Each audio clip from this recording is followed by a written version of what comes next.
Friends, welcome back.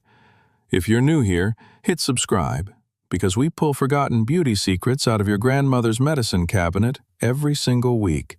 And trust me, that cabinet has more drawers than you think. This is powder and pin curls. Let's go. You think you know why women in the 1950s had thicker hair? Less stress, cleaner air, better genes. All sounds reasonable. None of it holds up. Because the hair follicle your grandmother carried is the same follicle sitting in your scalp right now. Human genetics did not shift in 70 years. What shifted is everything we started doing to the hair after it grew in. And the list of what we started doing is longer, more expensive, and more destructive than most people realize. But here is what makes this particular story worth telling slowly. It was not one thing. It was a system. 5 or 6 ordinary habits, none of them glamorous, none of them expensive, all of them working together in a cycle that modern science can now explain down to the molecular level, but that your grandmother followed without knowing a single word of the chemistry. She just did what her mother told her, and it worked. Let's figure this out. The first piece of the system is the one that stops people cold. Washing frequency, or more precisely, the lack of it. In 1954, the average American woman washed her hair once a week. Some stretched it to once every 10 days. Constance Hart, whose 1955 book, The Handbook of Beauty, sat on nightstands from Connecticut to California, recommended washing no more than once a week and rinsing with diluted vinegar after every wash. That book sold steadily through the late 50s and gave practical grooming advice that reads like a chemistry manual in disguise. Now, once a week. Say that to a woman standing in a Walgreens in 2026, and she will look at you the way you would look at someone who suggested brushing your teeth once a month. The average American woman today washes her hair every single day, sometimes twice, and the product she uses to do it contains a compound called sodium lauryl sulfate, SLS. It is a surfactant, a detergent, the ingredient that makes shampoo foam up into that satisfying lather. It was first introduced into personal care products in the 1930s, and a 1959 study published in the Journal of Investigative Dermatology found that it caused cracking and severe inflammation of derma-epidermal tissue due to its protein denaturing properties. In plain language, it strips the living daylights out of your hair and scalp. And this is where it gets interesting. The scalp produces an oil called sebum. Think of sebum as the body's built-in conditioner. It is a natural lipid coating that protects each strand from root to tip, seals the hair cuticle flat, and gives hair its natural shine. Every time you shampoo with a sulfate-based formula, you strip that sebum away entirely. The scalp panics. It produces more oil to compensate. The hair feels greasy faster. You wash again. The scalp produces more oil. You wash again. It is a feedback loop, and the women of the 1950s never entered it because they never started washing that frequently in the first place. They kept the cycle from beginning. But what happened on the one day a week when they did wash? That is the second piece of the system. A woman in 1952 might heat water on the stove, lean over the kitchen sink, and lather with a small amount of mild soap, not a sulfate shampoo, soap. The first commercially successful liquid shampoo, Drene, was introduced by Procter & Gamble in 1934. It was a synthetic formula, closer to what we use today, but even by the mid-50s, most women were still reaching for gentle bar soap or mild liquid cleansers, not the aggressive detergent bombs that line modern drugstore shelves. Then came the rinse. And the rinse is the detail that modern cosmetology is only now catching up to.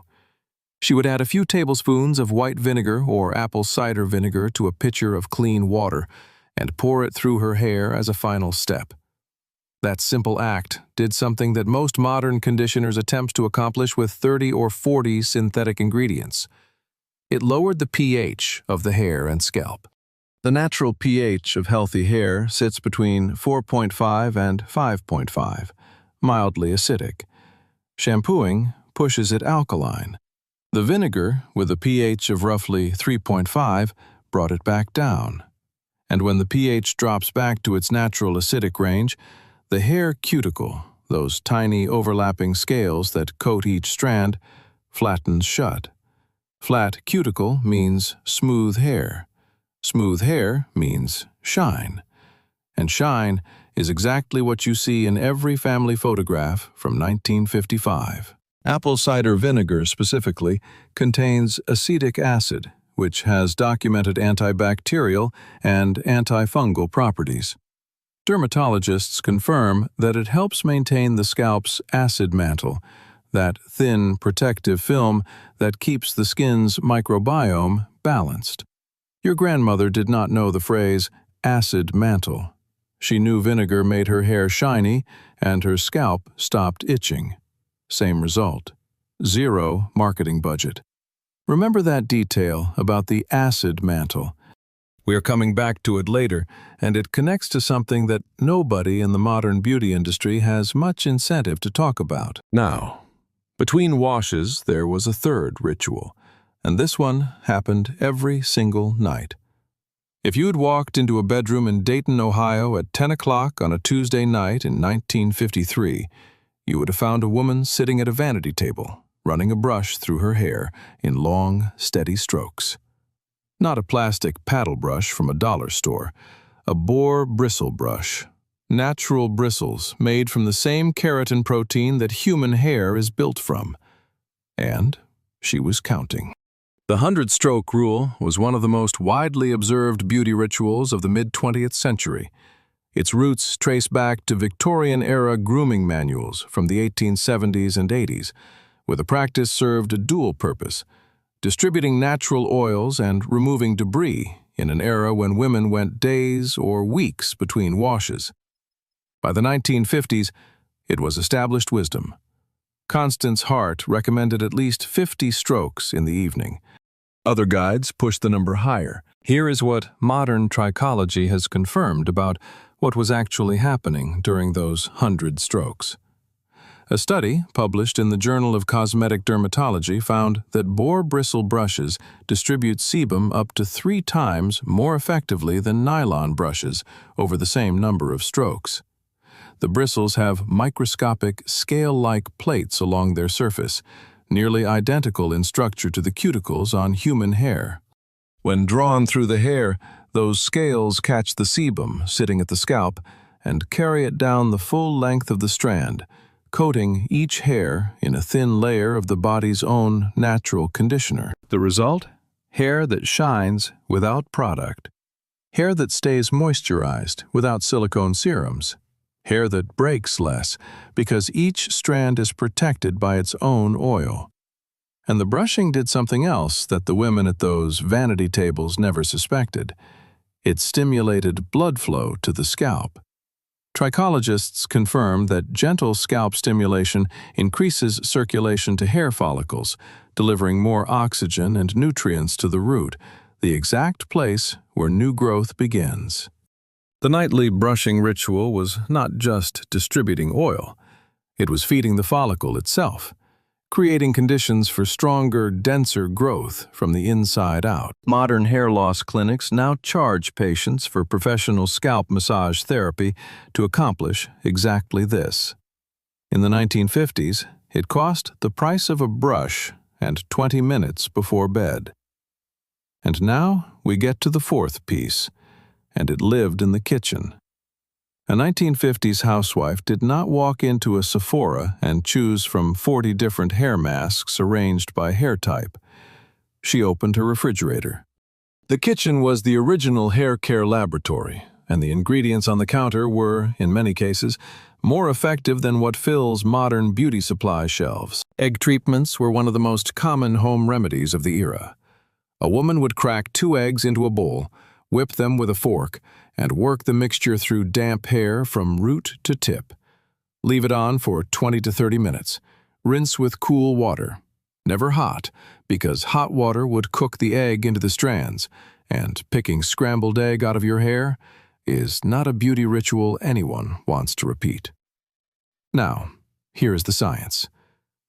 The textbook of cosmetic dermatology notes that whole egg proteins are too large to penetrate deep into the hair shaft the way hydrolyzed keratin does. But what they do remarkably well is coat the surface.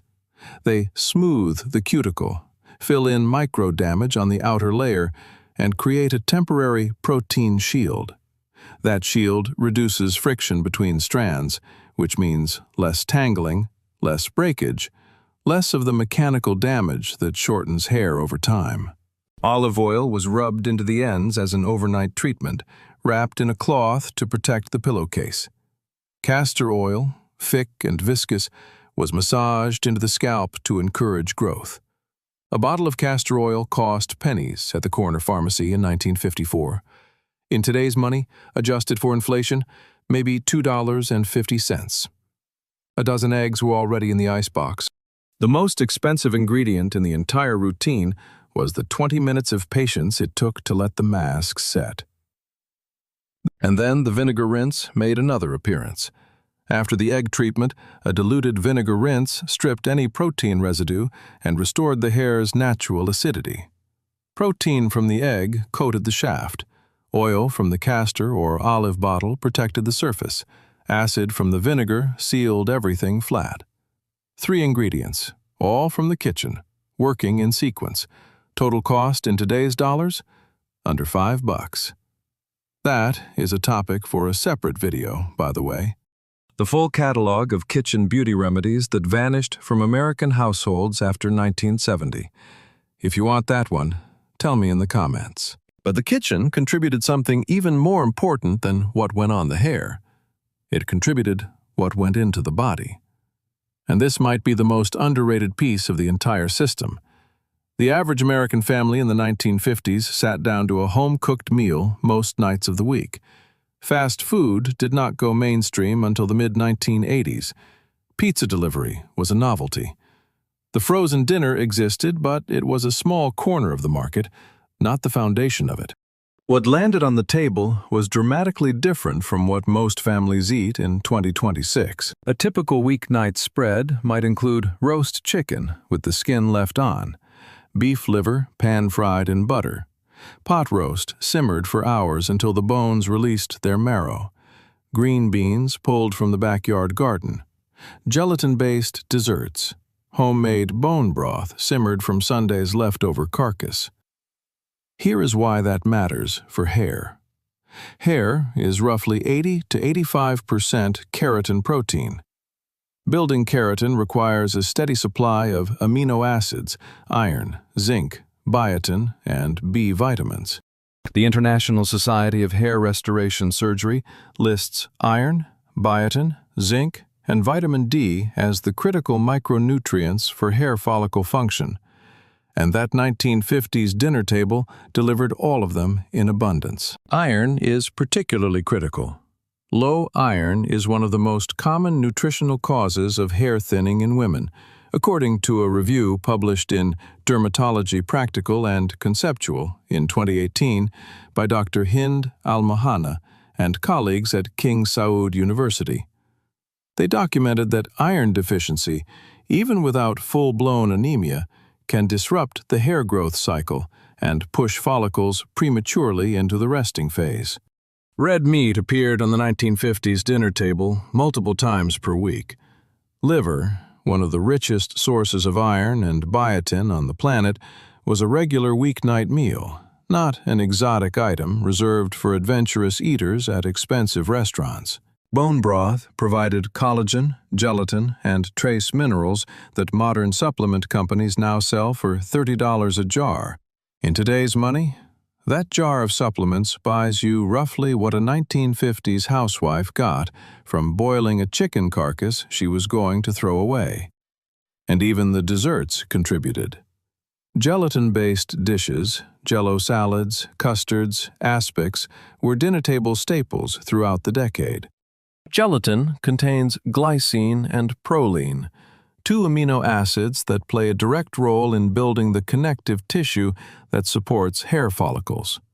A woman eating a typical 1950s dinner of liver and onions, followed by a gelatin dessert, was feeding her hair from the inside out with exactly the nutrients that a modern trichologist would prescribe on purpose. Contrast that with today.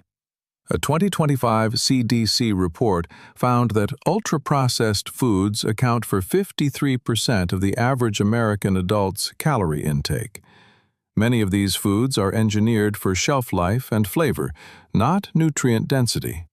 The iron, zinc, and biotin that hair needs to grow thick and strong are often missing entirely or present in synthetic forms that the body absorbs poorly.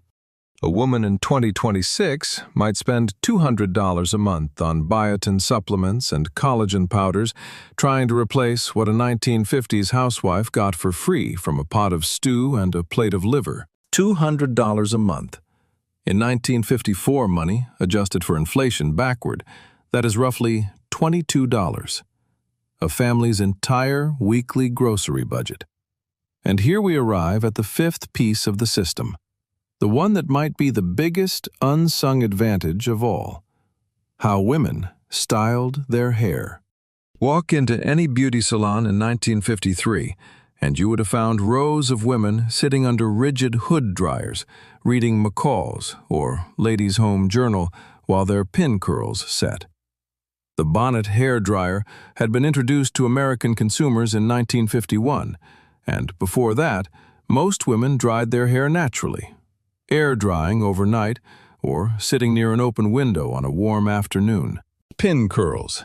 That is a term worth explaining. Coiffure en boucle, if you want the French origin. The technique arrived in the 1920s and became the dominant styling method by the mid-30s. A woman would dampen a small section of hair with setting lotion, wind it around her finger, starting at the tip and working toward the scalp, form it into a flat spiral against her head, and pin it in place with a bobby pin. She might set 30 or 40 of these across her entire head, tie a silk scarf over the arrangement, and go to sleep. By morning, the curls were dry, bouncy, and held their shape for 4 or 5 days without hairspray or hot tools. No heat. Zero heat. That is the critical detail. Compare that to the modern blow dryer. The average model in 2026 runs at 2,000 watts, producing temperatures that can exceed 400 degrees Fahrenheit. Flat irons and curling wands apply direct heat to individual strands at temperatures that literally alter the protein structure of the hair.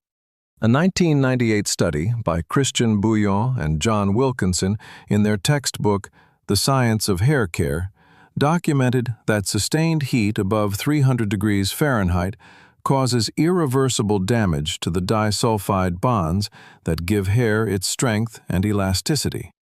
Those bonds do not repair.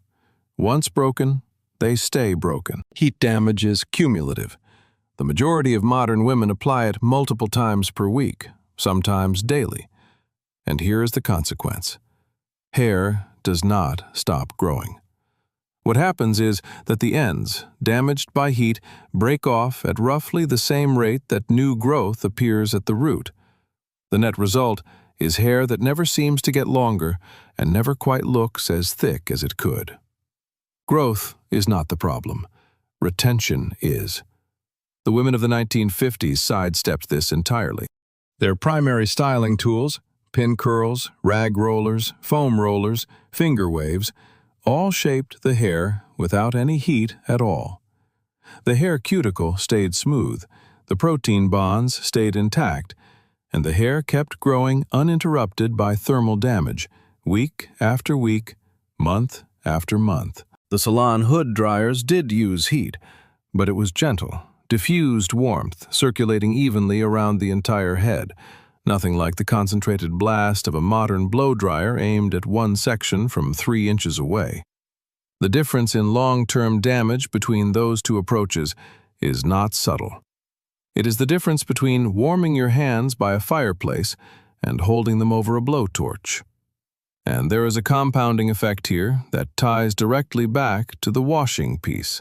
Because these women washed less frequently and styled without heat, each hairstyle lasted 4 or 5 days.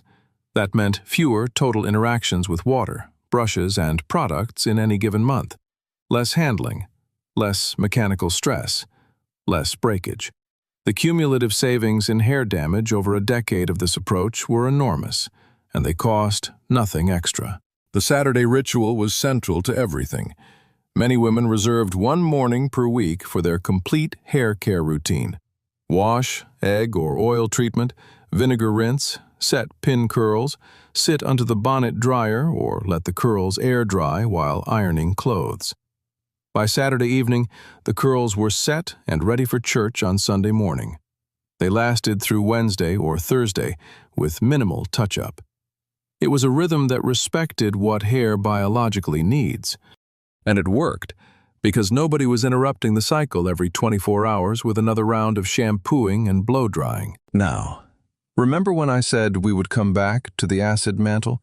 Here is where it connects. There is an entire layer of this story that rarely gets discussed: the water itself. Municipal water treatment in the 1950s used fewer chemical additives than modern systems. Chlorine levels in tap water have increased significantly over the decades. Many modern water supplies contain chloramines, fluoride, and trace amounts of pharmaceutical residue. Every shower in 2026 exposes hair to these compounds. Chlorine, in particular, is known to strip the hair's protective lipid layer, the acid mantle we talked about earlier, dry out the cuticle, and leave strands brittle and porous. A woman washing her hair with well water drawn from a backyard pump in rural Pennsylvania in 1954, or even with the lightly treated municipal water flowing through copper pipes in a Cleveland suburb, was starting from a fundamentally different chemical baseline than a woman standing under a modern shower head with water that is passed through a chloramine disinfection system. There are women today who have installed shower filters specifically to remove chlorine from their water. $40 for the filter. The before and after results they report consistently: less breakage, more shine, softer texture, reduced scalp irritation. $40 for results that hundreds of dollars in salon products could not deliver. Your grandmother did not need the filter. Her water was already gentle enough to leave hair alone. And then there is the product count. A woman in 1954 had maybe 3 or 4 products in her bathroom that ever touched her hair: mild soap or a gentle shampoo, a setting lotion, maybe a dab of pomade for flyaways, vinegar under the kitchen sink. That was the entire arsenal. Today, the average American woman uses between 12 and 15 hair care products. Each one adds a layer of synthetic chemicals that interact with each other and with the hair in ways that even cosmetic chemists do not fully understand. Silicones, compounds like dimethicone, coat the hair shaft in a plastic-like film that creates an illusion of smoothness but prevents moisture from entering or leaving the strand. Over time, this buildup weighs the hair down, makes it limp, and requires even more product to manage, which adds more buildup. And the deepest irony of the modern hair care industry is structural. Sulfates, the foaming agents that make shampoo lather, strip the hair so aggressively that the beauty industry had to invent conditioner to undo the damage that shampoo causes. The product designed to fix the problem was only necessary because of the product that created the problem. It is a business model built on creating a need and then selling the solution. And it has been running for decades. Hair coloring adds another layer. In 1950, only 7% of American women colored their hair. Shirley Polikoff, a copywriter at the advertising agency Foot, Cone, and Belding, changed that in 1956 when she wrote the Clairol campaign that asked, "Does she or doesn't she? Only her hairdresser knows for sure." It was a line inspired, Polikoff later admitted, by her Yiddish-speaking mother-in-law's skeptical commentary about hair dye at a family dinner. By the 1970s, 40% of American women were coloring their hair. Today, the number is roughly 75%. And permanent dyes contain ammonia and peroxide, compounds that force the cuticle open and deposit synthetic pigment deep inside the hair shaft. Every color-treated strand is structurally weaker than its natural state, permanently. So when you add it all up, daily washing with sulfate shampoos, daily heat styling at 400 degrees, 12 to 15 chemical products layered on the hair, permanent chemical coloring, chlorinated water, a diet where more than half the calories come from ultra-processed food stripped of the very nutrients hair needs to grow. That is the modern hair care system. The global hair care industry is worth over $90 billion. It has produced thousands of formulas, tools, and techniques. And the women of the 1950s, who had none of it, had thicker hair. And this is the thread that connects everything we have covered: the washing, the brushing, the kitchen treatments, the diet, the heat-free styling. Each practice preserved what the others built. Less washing meant more natural oil. More natural oil meant less need for commercial conditioner. Fewer products meant less buildup on the scalp, which allowed the follicles to function the way they were designed to. Healthy follicles meant stronger growth from the root. No daily heat damage meant that growth continued uninterrupted. Each element reinforced the next. A cycle of health instead of a cycle of damage. The women who lived this way were not health-conscious rebels or natural beauty pioneers. They were ordinary housewives in ordinary kitchens, following routines they inherited from their mothers. They did not read ingredient labels, because there were barely any ingredients to read. They did not research the science of hair growth, because they did not need to. The system worked because it aligned with what hair biologically requires, and nobody had started selling them a reason to abandon it yet. And that brings us back to the photograph, the one sitting on your mantelpiece or tucked into a shoebox in the closet. Your grandmother, 23 years old, standing on a front porch in a cotton dress with hair so thick and shining in the afternoon light that it looks like it belongs in an advertisement that had not been invented yet. She did not have a secret. She had a system. Boar bristle brush every night, washed gently and not too often. Vinegar rinse, eggs and castor oil from the kitchen, liver and pot roast for dinner. Pin curls set overnight without a single degree of heat. Clean water from a tap that had not been saturated with chloramine. Total cost of the entire routine in today's dollars? Maybe $8 or $9 a month. Total cost of what replaced it? $90 billion a year globally. And the hair was better before. Maybe the most expensive thing in hair care was never the product. Maybe it was the forgetting. By tradition, write boar bristle and vinegar in the comments. If we hit 50,000 likes, I will do a full video on the kitchen remedies that disappeared from American households after 1970. That one is going to make this look like a warm-up. This was Charlie from Powder and Pin Curls. See you all.